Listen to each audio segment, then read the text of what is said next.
Olá pessoal, sejam muito bem-vindos ao canal Motivamente. Hoje iremos abordar um tema um pouco diferente do nosso canal. Iremos falar de algo que afeta muitas metrópoles ao redor do mundo: o caos urbano. Vamos abordar como diferentes cidades lidaram com as áreas conhecidas como Cracolândias. Em 1985, a epidemia de crack atingiu os Estados Unidos e Nova York foi fortemente afetada. No Brasil, enfrentamos uma realidade semelhante no centro de São Paulo, a famosa Cracolândia. Outras cidades pelo mundo, como Amsterdã, Zurique, Frankfurt, Viena e Lisboa, também tiveram problemas com cenas abertas de uso de drogas. A BBC News Brasil identificou estratégias adotadas por essas cidades para lidar com o problema. Amsterdã. Problema nas décadas de 1970 e 1980. Durante as décadas de 1970 e 1980, Amsterdã enfrentou um sério problema relacionado à venda e consumo de drogas na área de Zijdijk, uma rua no centro antigo da cidade. Nesse período, a região se tornou conhecida por abrigar uma grande concentração de usuários de heroína e diversas outras drogas.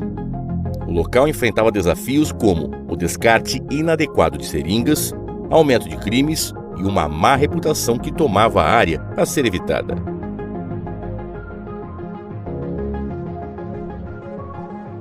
Amsterdã adotou uma abordagem abrangente para lidar com a situação. Algumas das principais estratégias incluíram a separação de drogas leves, como a cannabis, das drogas pesadas, como a heroína. O uso de drogas não era tratado como crime, enquanto o tráfico profissional era reprimido. A dependência era escancarada como uma doença e medidas de saúde eram implementadas para oferecer assistência. Outras ações incluíram a instalação de centros de contato inicial na região, a criação de novos abrigos, a distribuição adequada de recipientes para descarte de agulhas, o desenvolvimento de programas para aumentar a distribuição de metadona, medicamento para o tratamento do vício, e projetos de revitalização da área. A polícia desempenhou um papel ativo na dispersão de grupos de usuários para evitar concentrações. Combinação de esforços sociais, tratamento e policiamento. O sucesso de Amsterdã em combater as cenas abertas de uso de drogas foi resultado da combinação eficaz de esforços sociais, tratamento e policiamento. A cidade buscou abordar as diferentes dimensões do problema, reconhecendo a necessidade de não apenas lidar com as questões de segurança pública, mas também oferecer tratamento e apoio social aos usuários. A ênfase na liberdade pessoal e na tolerância a comportamentos destrutivos, desde que não causassem incômodo público, também desempenhou um papel na estratégia adotada por Amsterdã. Essa abordagem holística ajudou a desmobilizar as cenas abertas de uso de drogas na cidade. Frankfurt enfrentou uma significativa cena aberta de uso de drogas na segunda metade da década de 1980, especialmente ao redor da estação de trem Taunusanleit, no centro da cidade.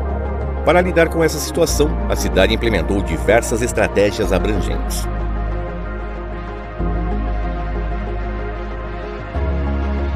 Inicialmente, foram estabelecidos um grande abrigo, um ambulatório e um café para acolher os usuários na região de Taunusanleit. Além disso, a cidade ampliou seu programa de terapia de substituição, onde a heroína é substituída por opioides, geralmente metadona, com quantidade estipulada e uso monitorado por um médico. A intervenção policial extensa foi uma parte crucial da abordagem de Frankfurt. Os usuários que se concentravam no centro da cidade foram levados de ônibus até abrigos espalhados pela cidade. E aqueles que não eram residentes em Frankfurt foram retirados da cidade.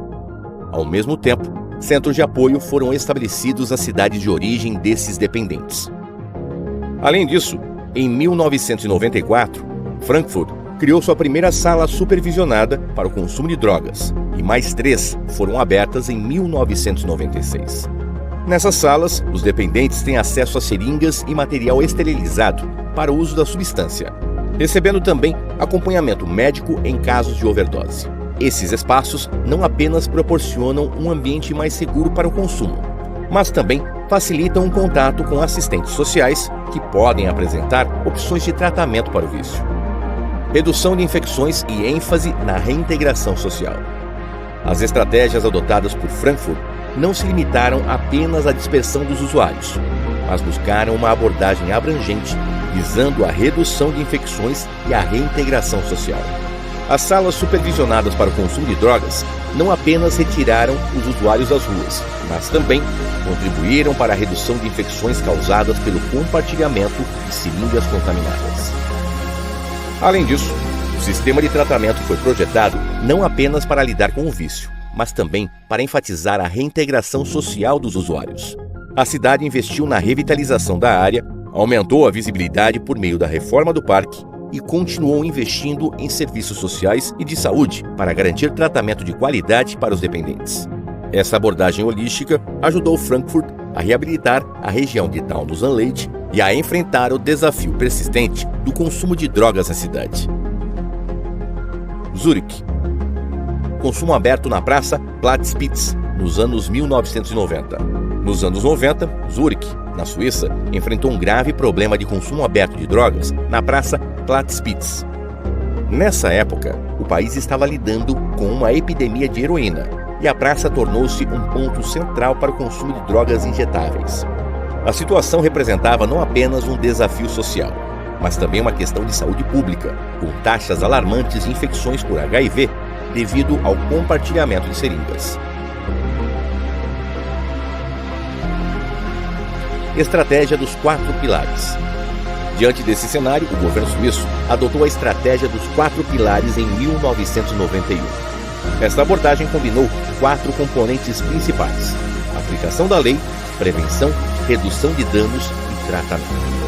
Enquanto a aplicação da lei visava reprimir atividades ilegais, os outros 3 pilares se concentravam em abordagens mais humanas para lidar com os usuários de drogas.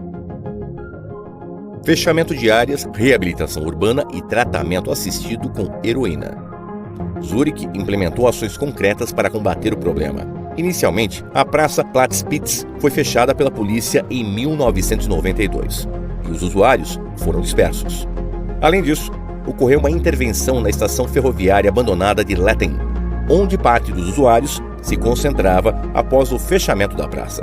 A estratégia de Zurique incluiu não apenas a aplicação da lei, mas também medidas de reabilitação urbana. O governo local considerou inaceitável que qualquer pessoa morasse nas ruas, resultando na ampliação considerável do sistema de abrigos. Uma abordagem bastante controversa, mas eficaz, foi o tratamento assistido com heroína, HAT.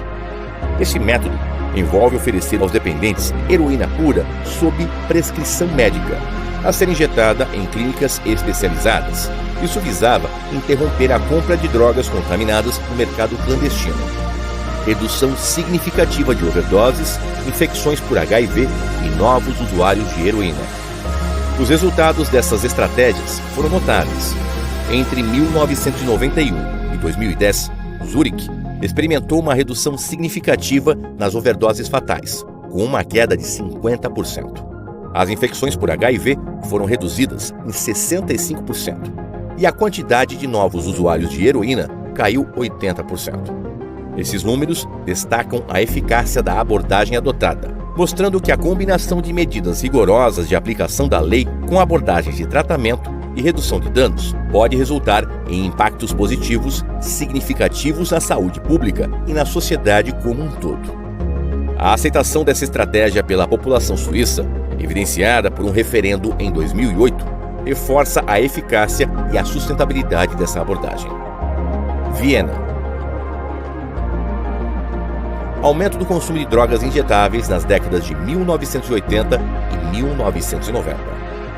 Viena, capital da Áustria, enfrentou um aumento expressivo no consumo de drogas injetáveis nas décadas de 1980 e 1990. A cidade testemunhou a formação de cenas abertas de uso de drogas com a praça Karlplatz, sendo um dos locais mais afetados. Com mais de 1.000 usuários fazendo parte desse grupo, a situação representava um desafio significativo para as autoridades locais.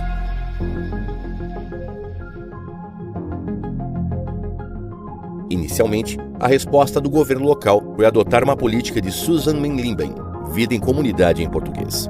Essa abordagem envolvia a criação de zonas de tolerância para o consumo de drogas, onde o uso desses locais não era confrontado pela polícia. O objetivo era conter os problemas relacionados ao consumo de drogas e reduzir danos e incômodos na comunidade. Expansão dos serviços sociais, tratamento com metadona, reforma urbana e intervenção policial. Conforme as cenas de consumo aberto persistiam, Viena ampliou suas estratégias para lidar com o problema. A cidade adotou uma abordagem abrangente, envolvendo a expansão dos serviços sociais. Novos locais para descarte e troca de seringas foram instalados, e a capacidade dos abrigos noturnos foi aumentada. Tratamentos com o uso de metadona e morfina de liberação lenta foram disponibilizados pelo sistema público. Simultaneamente, a cidade passou por uma reforma urbana, aumentando a visibilidade em áreas afetadas.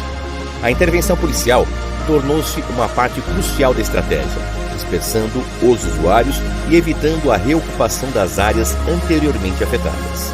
A abordagem da vida em comunidade foi gradativamente substituída por medidas mais rigorosas e por um foco na reintegração social.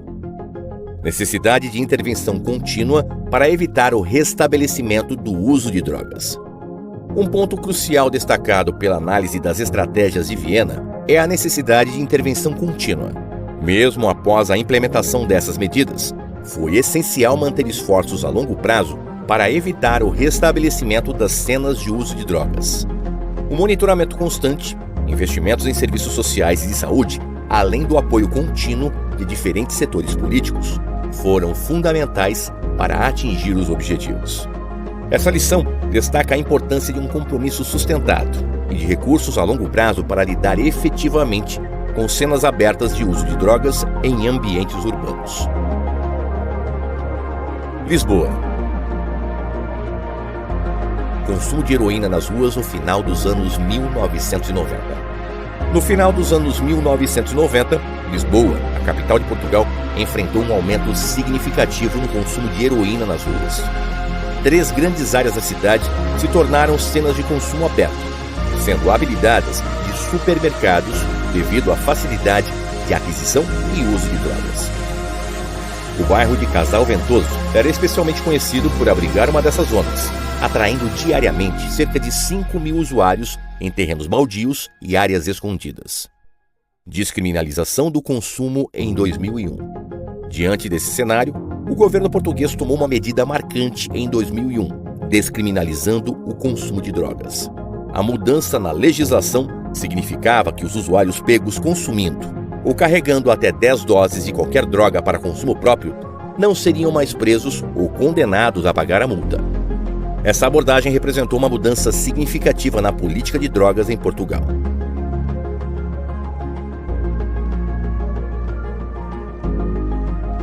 Comissões para a dissuasão da toxicodependência, demolição de áreas de consumo, reconstrução com subsídios da União Europeia, oferta de abrigos, centros de reabilitação e uso de metadona.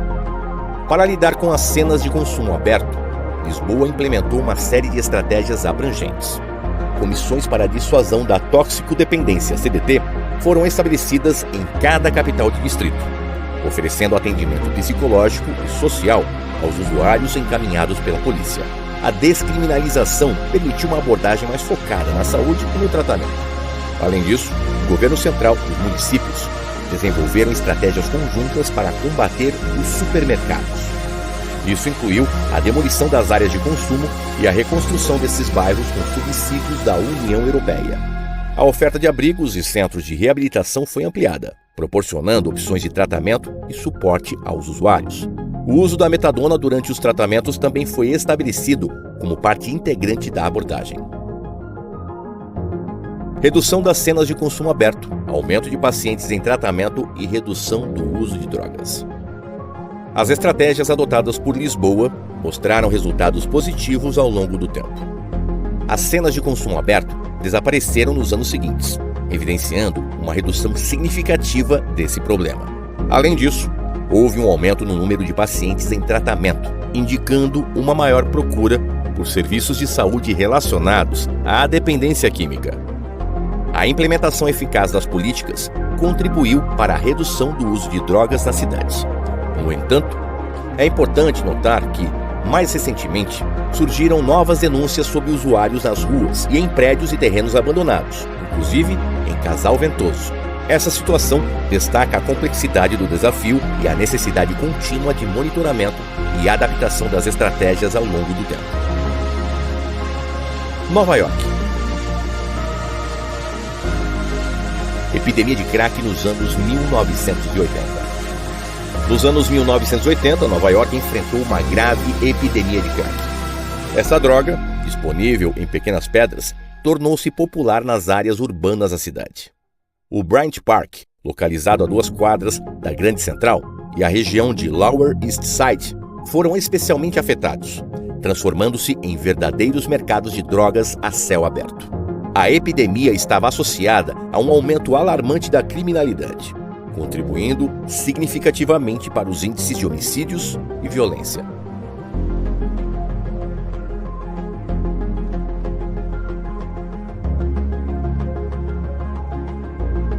Em resposta à epidemia de crack, as autoridades em Nova York implementaram uma série de estratégias enérgicas. A guerra às drogas, iniciada no governo de Richard Nixon e ampliada durante a administração de Ronald Reagan, representou uma abordagem agressiva contra o tráfico de drogas. Em 1986, sob a gestão de Reagan, foi aprovada uma lei federal punitiva que estabelecia penas rigorosas para a posse de crack.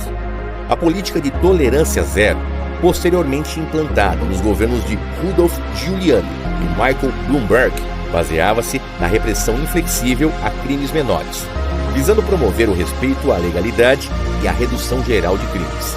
Essa abordagem resultou em prisões mais frequentes e medidas mais severas contra o consumo e tráfico de drogas. Resultado: fechamento das zonas de consumo a céu aberto, diminuição do consumo de crack. As medidas rigorosas adotadas em Nova York tiveram impactos significativos.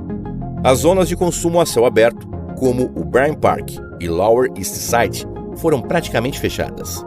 O aumento da repressão policial e a aplicação da política de tolerância zero ajudaram a combater a epidemia de crack, resultando em uma diminuição visível do consumo dessa droga nas ruas. Desafio atual: aumento do consumo de opioides. Apesar do sucesso em controlar a epidemia de crack, Nova York enfrenta atualmente um novo desafio relacionado ao aumento do consumo de opioides. A epidemia de opioides tornou-se uma preocupação crítica, culminando em um trágico recorde divulgado em novembro de 2021, com mais de 100 mil mortes por overdose em um ano, representando um aumento significativo em relação aos anos anteriores. Esse cenário ressalta a complexidade e a dinâmica em constante evolução dos problemas relacionados ao uso de substâncias e a necessidade contínua de adaptação das políticas e estratégias de enfrentamento.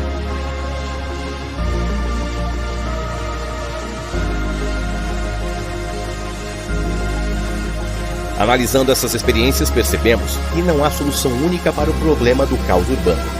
Cada cidade adotou abordagens diferentes, envolvendo políticas públicas, tratamentos, intervenções policiais e investimentos em assistência social. Como sempre, a chave parece ser a combinação de esforços, e São Paulo tem um longo caminho pela frente. Mas, e você? O que você acha dessas estratégias? Conte pra gente nos comentários. O que você faria para melhorar essa situação? Obrigado por nos acompanhar até aqui. Não deixe de se inscrever para acompanhar mais reflexões sobre diversos temas inspiradores. Curta, compartilhe e ative as notificações para receber nossos vídeos. Se você gosta desse tipo de conteúdo e gostaria que nós abordássemos outros temas com essa linguagem, deixe nos comentários sua opinião e sugestão. Explore outros vídeos do nosso canal e descubra como as palavras podem motivá-lo a acreditar em si mesmo e a perseverar em seus sonhos. Até breve.